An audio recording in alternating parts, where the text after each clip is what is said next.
Agora, Henrique, antes da gente entrar no tema principal do programa, que é a Lei de Parcelamento e Uso de Ocupação do Solo, eu queria conversar um pouquinho com você antes sobre o plano diretor, que é, na verdade, o macro tema, né? Que é que criou, na verdade, de onde surgiu toda a questão da Lei de Parcelamento. Quais são as suas considerações sobre o plano diretor atual? Eu acho que São Paulo, vamos dizer, ao longo dos anos, passou por várias alterações na sua forma de organização espacial, né? Nós tivemos, na minha época já um pouco mais antiga, um plano importante, foi em 1972. Se a gente relembrar um pouco, antes de 72, o automóvel vinha cada vez mais ocupando espaço. Os prédios não tinham quase garagens, né? Os térreos a cidade era muito adensada, aproveitar 6, 8, 10 vezes o aproveitamento, não tinha áreas arborizadas, né? E a lei de 72, ela trouxe um mecanismo que através de incentivos. Então, por exemplo, você podia aproveitar o terreno 2 vezes, mas se você chegasse a alguns critérios de menos ocupação, mais área jardinada, você podia chegar a 4 vezes a área, por exemplo, né? Isso, acho que o brasileiro está acostumado a trabalhar com benefícios e não com cortes, né, e sanções. E eu acho que isso fez a cidade de São Paulo mais arejada, porque os prédios ficaram mais verticalizados, porém se distanciaram entre si, entre os prédios, permitindo uma melhor aeração, quer dizer, os ventos, circula o ar, melhor insolação. Isso acho que para mim foi um benefício. Mas jardinado, as garagens passaram a ser áreas não computáveis, então os carros que ocupavam integralmente o piso do térreo, muitos carros, vagas descobertas. Minha filha, por exemplo, mora num prédio dos anos anteriores aos anos 70 dessa forma, tem 2 vasinhos no térreo do prédio dela, passaram a ir para a garagem, e os térreos, como tinha um incentivo de verticalizar em troca de arborizar, você então tinha as áreas jardinadas, piscinas, jardim. Então acho que isso foi um benefício da lei dos anos 70. De lá para cá, com, vamos dizer, o adensamento da cidade, o crescimento da cidade, principalmente a grande quantidade de automóveis, que o crescimento da frota de veículos é muito maior do que o crescimento do sistema viário, você não aguenta mais absorver essa quantidade absurda de carro. E só ela existe porque nós temos pouco transporte público, né? Então, nesse sentido, o plano diretor, acho que teve uma medida interessante, que foi criar os eixos de transformação urbana, que são benefícios de adensamento ao longo, onde tem o transporte público, né? O metrô, a linha de ônibus quando está no canteiro central, que são de maior velocidade, né? E isso faz com que, e limitando, inclusive, o número de vagas dessas unidades, tanto residenciais quanto para escritórios. Isso realmente eu acho que foi um ponto interessante, porque você beneficia as pessoas, passam a usar o transporte público em detrimento do automóvel individual. Então, nesse aspecto, eu acho que é um ponto positivo. Qual foi a dificuldade? O plano inicial tinha cerca de 10% da área da cidade dentro desse jeito de transformação.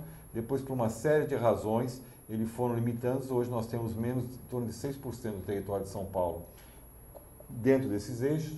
Mas se a gente for verificar os terrenos disponíveis efetivamente para adensar, segundo alguns cálculos foram feitos, nós estamos da ordem de 2% da cidade, 2,5% da cidade, que permitem absorver esses tipos de empreendimento. A segunda questão é que eles limitaram o tamanho da unidade, residencial no máximo, área média de 80 metros quadrados, e isso faz com que, vamos dizer, ao longo desses eixos, só seria esse tipo de empreendimento.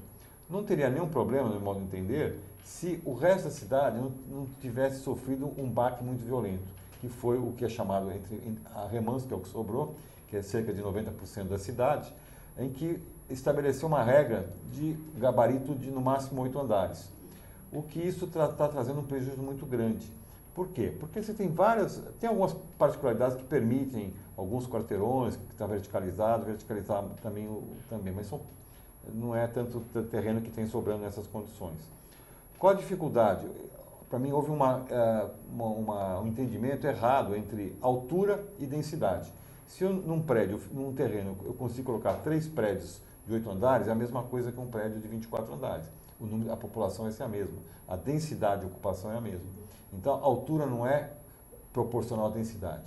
E uma outra questão é o seguinte: o tipo de terreno de São Paulo, dos lotes de São Paulo, vão levar a fazer prédios em terreno de, por exemplo, 20 por 50, em que eu vou afastar 3 metros das divisas, é o suficiente para você um prédio de 8 andares, e o prédio vizinho também vai ter 3 metros de recuo, ou seja, nós vamos ter aqueles prédios que a gente vê no Itaim, que a gente vê alguns prédios lá em Moema, em que ele é afastado 6 metros um do outro, então a janela dos quartos da sala abrindo para o vizinho, porque os terrenos são estreitos e compridos. Quando você tinha a possibilidade de ocupar menos e verticalizar, essas distâncias são maiores, 10, 15 metros às vezes, então são terrenos maiores, e o que traz um benefício. Outra questão é o seguinte, as construções vão ser mais caras. Por quê? Eu tenho uma quantidade maior de caixa de escada, de elevadores, de pilares, o que vai acarretar, segundo alguns estudos que nós fizemos, de 25% a 30% a mais no custo das áreas de garagem, porque vão ter muitas entraves para você circular com o automóvel. A segunda questão é o aumento do condomínio. Com 8 andares, um prédio, por exemplo, de 8 andares com 4 apartamentos por andar, 32 apartamentos, vai ficar um prédio com um condomínio mais caro, porque não tem tantos terrenos para comprar vários prédios de 8 andares. Então isso acho que vai trazer um prejuízo. E sem contar que houve um aumento do custo da contrapartida da prefeitura, que é a outorga onerosa. Por quê? Antigamente, para o uso residencial, você podia chegar 2 vezes de aproveitamento sem custo nenhum, desde que você ocupasse 25%, que era uma coisa boa, porque você ocupava menos terreno e arejava mais. Agora eu posso ocupar até 50%, mas, por outro lado, eu tenho que pagar o aproveitamento de 1 para 2, eu vou ter que pagar uma outorga onerosa, que encarece mais ainda o custo dos empreendimentos.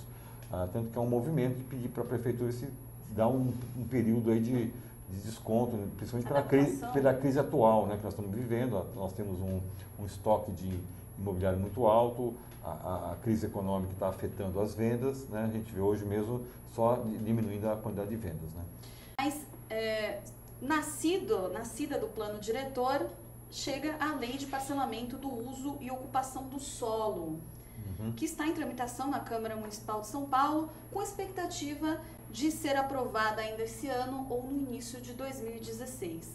Henrique, de uma forma geral, em que consiste essa lei do parcelamento de uso e ocupação do solo?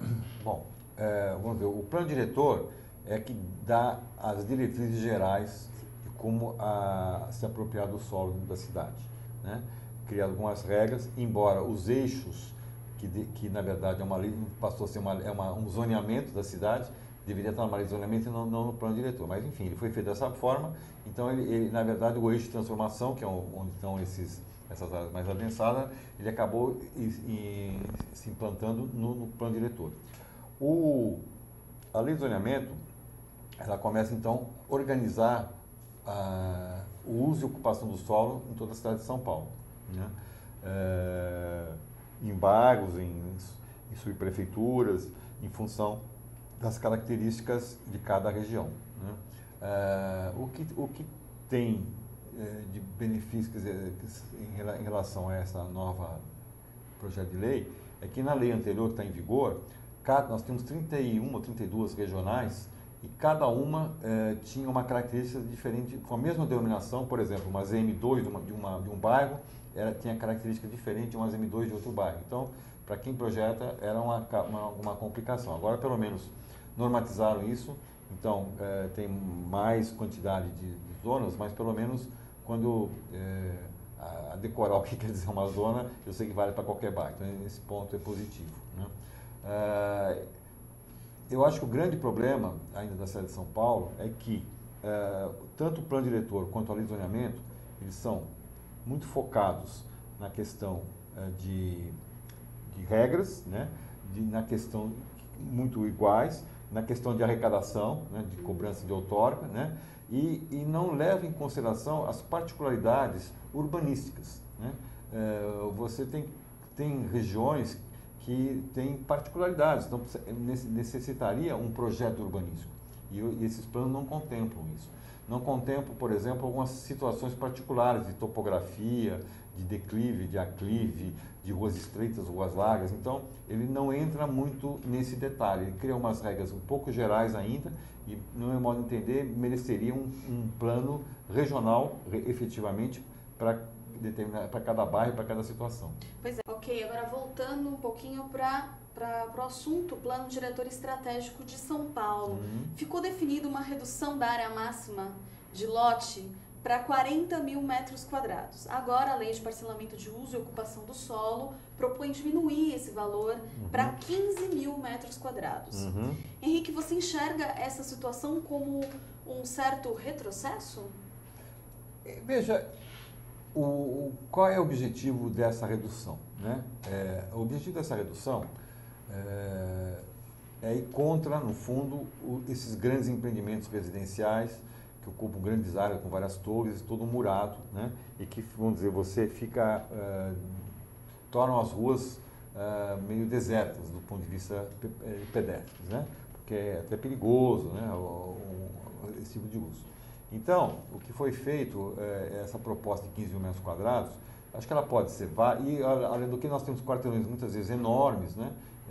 Que eram ocupados por antigas indústrias ou algum tipo de atividade que quando elas ficam obsoletas, ou você parcela esse terreno, aí você tem que abrir rua, tem que doar área, ou você faz um grande empreendimento. Então, quando você limita, no caso, aos 40 mil metros quadrados, é um número razoável. Os 15 mil, para algumas atividades, é impraticável. Então, por exemplo, vou até ler aqui porque eu não esqueço, por exemplo, você tem algumas atividades como base militar, cemitério, clubes esportivos, que podem ultrapassar os tais 15 mil. Mas, por exemplo, hospitais, só os existentes, os novos não podem ocupar. Agora, você pega um hospital como o Sírio, como o AIS, como uma série de hospitais, inclusive públicos, ocupa muito mais de 15 mil metros quadrados. Né? Por exemplo, escola, ensino fundamental, alguns colégios